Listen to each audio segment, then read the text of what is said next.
The comics you need to know about for Wednesday, December 4th, 2019.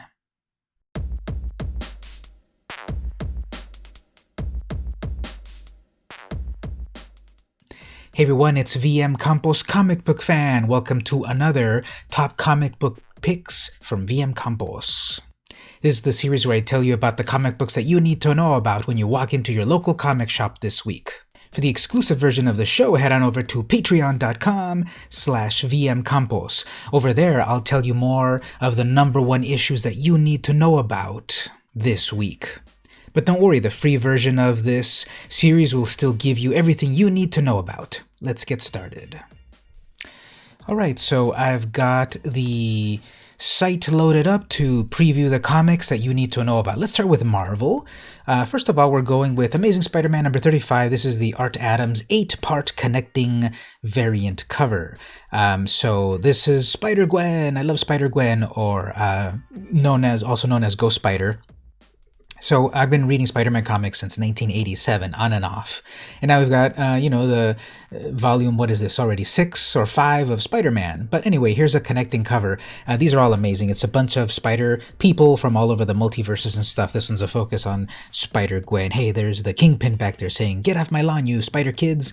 And so there's a bunch of other spider characters. There's the Jackal down there, and Shocker, and who else is over there? Araña is right there, I believe. So it's just a big old cool connecting cover that I think is pretty fun. That's available this week from Marvel. Next up, Black Cat number 7. This one is also a Marvel book. This is a J. Scott Campbell cover, if you couldn't tell. You can really see it in his faces, the way he draws his characters, and also very lithe characters and poses. So the Black Cat, this has kind of been a fun, interesting series. The Black Cat has a mentor in the Black Fox, and oh no, the Black Fox has been kidnapped. What are we going to do about that? So really cool, cover, like a pulp cover, like a pulp magazine cover. Seductive character in the background. There's the Black Cat posing, and interior art by Travell Foreman and writer Jed MacKay, cover by J. Scott Campbell. Next up, over at DC Comics, Batman number 84 cardstock variant cover. This is an amazing Francesco Mattina cover. Let's get a nice close-up of that. This is Batman Bruce Wayne and Batman Thomas Wayne. Just amazing contrast. What if Batman's father had become the Batman after Bruce Wayne is killed in that reality? So this is all happening with the City of Bane. This is chapter 11. Francesco Mattina, amazing cover art. Next, Harley Quinn number 68. How about some Yuletide fun? When Harley's first Christmas without her mother proves more difficult than she anticipated, she leaves Coney Island and heads to the most holiday-free zone she can imagine, Los Angeles. Okay, so she comes over to California to come and hang out. Sorry, Blitzen. There she is blasting Santa's sleigh with a bazooka in her usual aplomb. So holiday special looks kind of fun. This is by Sami Basri. They've had an ongoing change in writers and artists in this series, and it's going on for 68 issues. I wonder if they're going to do anything nice for issue 69. Next up, Record Breaking continues to break records. Spawn number 303 from Image Comics. This is the longest running independently published comic in the world, according to the Book of World Records. So Todd McFarlane writer, Jason Sean Alexander art, cover. I'm picking here the Todd McFarlane cover with a kind of a swole looking medieval Spawn. Enter medieval Spawn. This is Hell Hunt Part 2. We've got these plots going on. We've got She-Spawn returning. She was in a backup story on the previous issue. Let's see if she's in the main story here. And I'm getting one of the variant covers.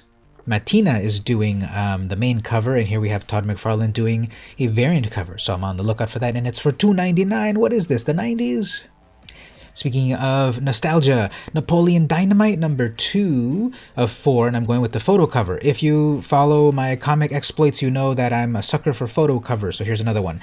Now, I had not had this on my radar. This is number 2. I hadn't seen number 1, actually, but this is like a sequel to the movie. What do you think about that? When comic books are sequels to movies. Let me know in the comments what you think about that. This is the Impeach Pedro storyline. So interesting to look over here. If we go back to the previous number 1 was back in September. I think it totally flew under the radar. I didn't even notice it.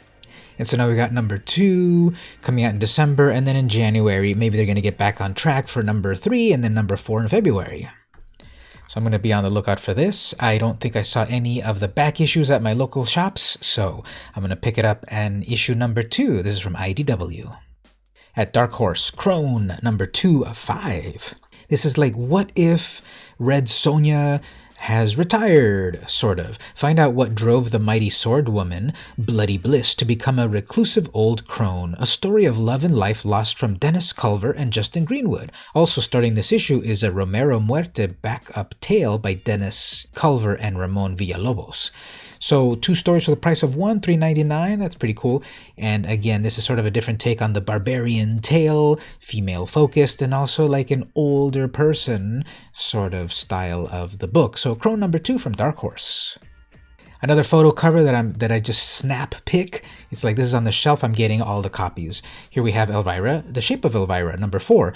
This series has kind of been interesting. It's been a mashup of sorts. It's Elvira plus The Shape of Water, and the publication history. Okay, January 30th, then April 24th, then June, then December. So it's almost quarterly. And it's been kind of a fun, cheeky comic as usual. And as always, I'm getting the photo covers. Elvira's amazing.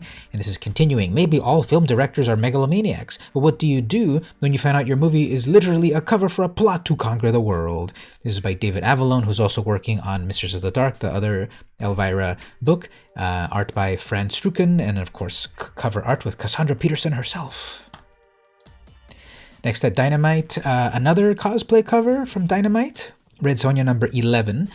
This is Mark Russell, writer, Mirko Kolak, art, and the cover is a cosplay. The penultimate chapter in Mark Russell's first year of Red Sonja. Dragon the Magnificent's complete victory is assured, save for one she-devil incapable of dying, unwilling to concede control of a bridge. So lots of swords and sorcery, pretty cool story as always. This character's been around since the 70s. First at Marvel and then now over at Dynamite for a while. And then the photo covers have been kind of a hit for me at least, and I always pick them up. Because then I'm also picking up Vengeance of Vampirella number 3, the cosplay cover. Classic pose right here. I love this pose. Who did this? It was either San Julian or Gonzalez that did this in the 70s. Vampirella sending off her bat minions, and then here we have in a perfect cosplay recreation with a beautiful starry sky. Looks slightly out of focus maybe, but anyway, the future is now. Tom Snigowski's return to Vampirella continues as the Vengeance series battles into its 3rd issue. This is kind of interesting. This is a sequel to like the original 90s Vampirella. She basically died in that, and now she's coming back to life, or undead, unlife, in this series. Mistress Nyx is not one you want to F with. But here we have the photo cover of Vengeance of Vampirella number 3. Over at Boom Studios, Buffy the Vampire Slayer number 10, cover C. I'm going with the connecting cover, the Jacob Rebelka cover. I'm not reading this comic, and I was never a big Buffy fan back in the day, but I like the sort of comic adaptations of these things nowadays because you can tell different stories. This is writer Jordi Belair. I like his stuff. Art by David Lopez. The Hellmouth tie-in, the first appearance of a new Slayer. So, for that reason, it's a connecting cover, it's a new appearance, it might be a good book to speculate on. Next, Animosity number 25. This is Marguerite Bennett, cool. Elton Tomasi, cover art by Rafael de la Torre and Marcello Maiolo. There's a new story arc, King of Texas. So I loved this book when it came out. I was reading the first dozen issues or so, and then my comic shop closed, and then I lost a lot of pulls and stuff.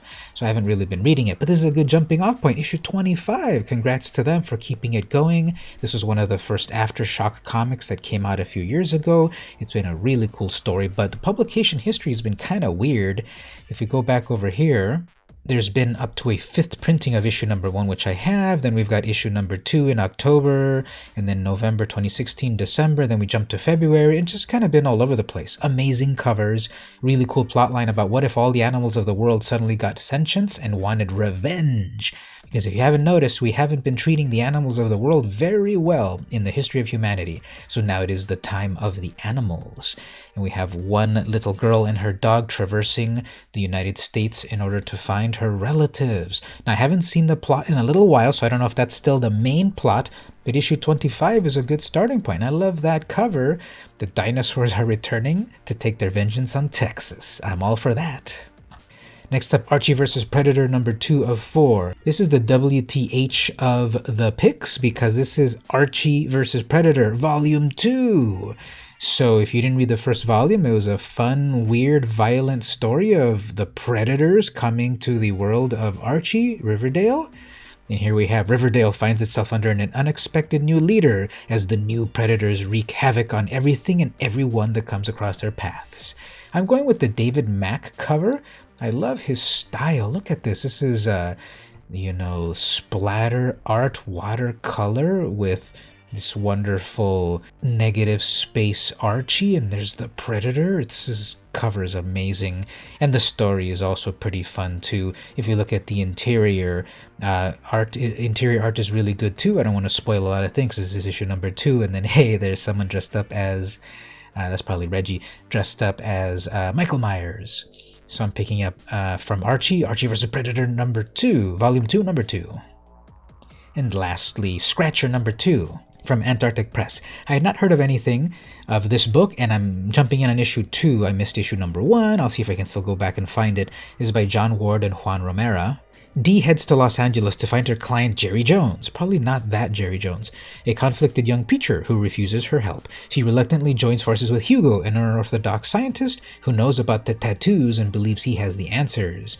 Dee and Hugo must now work together to try and save Jerry before he turns on them. Just this cover is very evocative and it's really interesting to me. So just by this cover, and Antarctic Press kind of dabbling with a lot of horror books and really indie stuff, it really stood out to me. So I'm going to be picking up this book, Scratcher number 2. So there you go. Those are the books I'm looking out for this week at my local comic shop. Remember to support your local comic shops, as there's a lot of great things you can get from there. It's way better than online. You actually go get to see the comics, browse the comics, meet other like-minded people. I highly recommend. Check your local comic shops. Now remember, this has been the short version of the video. If you'd like the longer one, head on over to patreon.com/vmcampos, and for $1 you get access to the exclusive version of the video where I talk about issue number 1s that you need to be on the lookout for. At the $2 range, I'll actually mail you a comic in thanks for being part of the VMC crew. What did you think about my picks here? Let me know in the comments below. Don't forget to like, to share, to subscribe, all that good stuff. Tell me about what you liked in my picks. Tell me what I missed. And please consider checking out the Patreon. This has been VM Campos, and I'll see you next week.